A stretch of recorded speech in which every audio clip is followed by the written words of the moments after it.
할렐루야. 오늘도 진리의 말씀과 그리스도의 사랑으로 충만해지시길 축복합니다. 여호수아 4장 1절부터 7절까지의 본문으로 하나님의 말씀을 전하겠습니다. 5절, 6절, 7절만 읽겠습니다. 그들에게 이르되 요단 가운데로 들어가 너희 하나님 여호와의 궤 앞으로 가서 이스라엘 자손들의 지파 수대로 각기 돌 한 개씩 가져다가 어깨에 매라. 이것이 너희 중에 표징이 되리라. 후일에 너희의 자손들이 물어 이르되 이 돌들은 무슨 뜻이냐 하거든 그들에게 이르기를 요단물이 여호와의 언약궤 앞에서 끊어졌나니 곧 언약궤가 요단을 건널 때에 요단물이 끊어졌으므로 이 돌들이 이스라엘 자손에게 영원히 기념이 되리라 하라 하니라. 아멘. 요단강의 물이 말라 온 이스라엘이 건너게 되는 기적의 현장에서 하나님은 두 가지를 강조하십니다. 기념과 전승입니다. 각 지파의 대표가 가져온 돌 하나씩 총 12개의 돌을 길갈에 세우는 세레모니는 지금 이 역사적 순간을 기념하는 행위입니다. 6절 상반절 표징이라는 단어는 기념물을 뜻합니다. 7절 하반절 이 돌들이 이스라엘 자손에게 영원히 기념이 되리라 라고 말씀하십니다.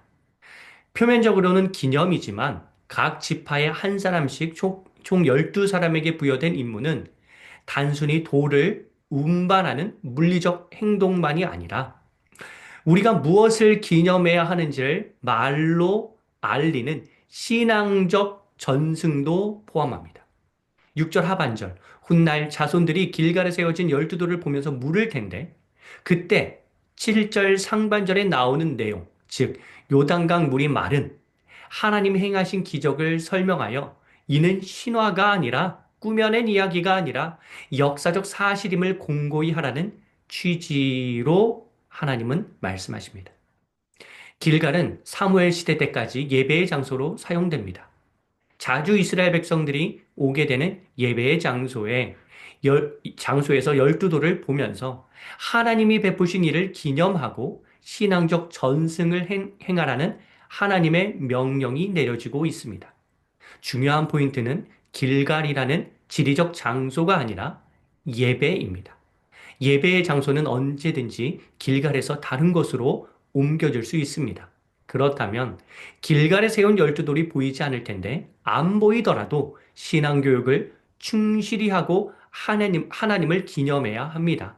단순히 유적지 방문하듯이 길갈에 올 때만 기념과 전승에 힘쓸 것이 아니라 평소 예배의 자리는 언제나 하나님을 기념하고 신앙을 전승하는 곳이 되어야 한다는 뜻입니다.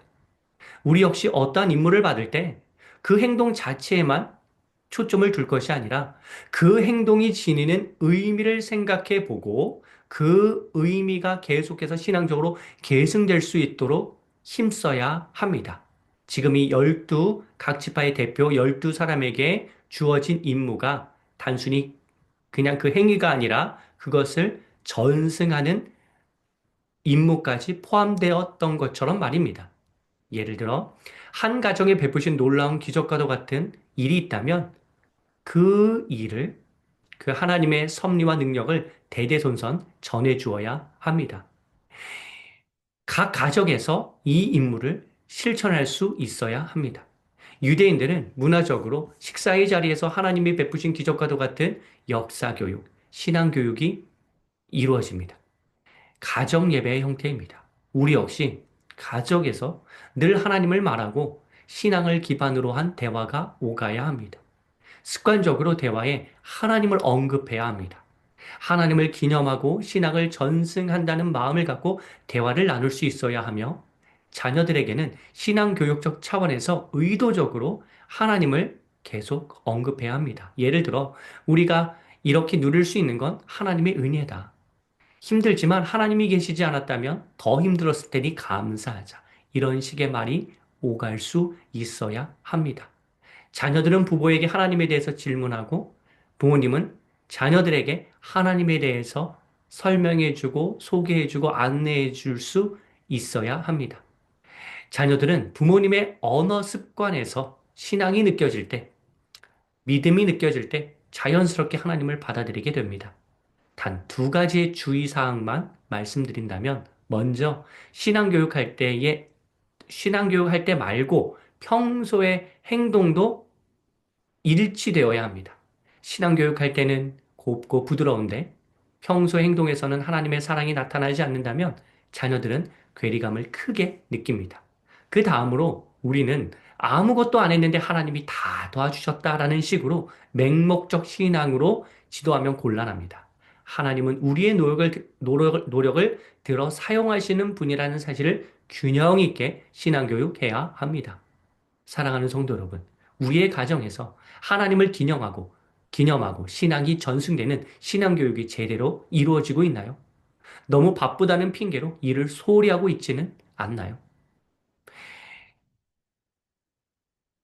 3절 오늘 밤 유숙한 그곳에 돌 12를 두라고 하는 말씀은 신앙교육의 시기를 놓치지 말라는 의미를 담고 있습니다.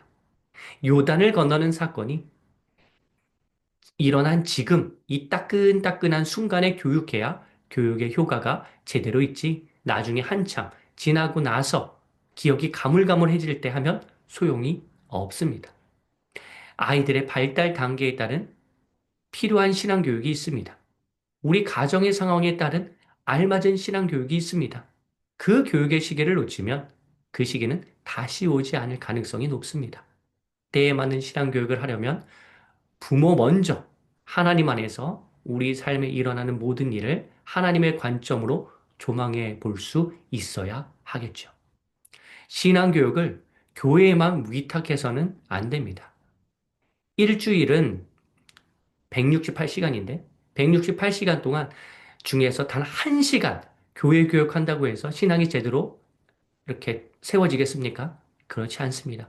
가정에서 머무는 167시간에도 우리는 힘써서 자녀의 신앙교육을 책임있게 할 수 있어야 합니다. 이는 하나님을 기념하고 신앙을 전승하려는 오늘 본문에 나온 이스라엘 백성들의 노력이 우리 가정 안에 있을 때 이루어지며 온전한 신앙교육은 자녀의 성품과 학업과 사회적 관계와 여러 가지 측면의 성장을 도와줄 것입니다.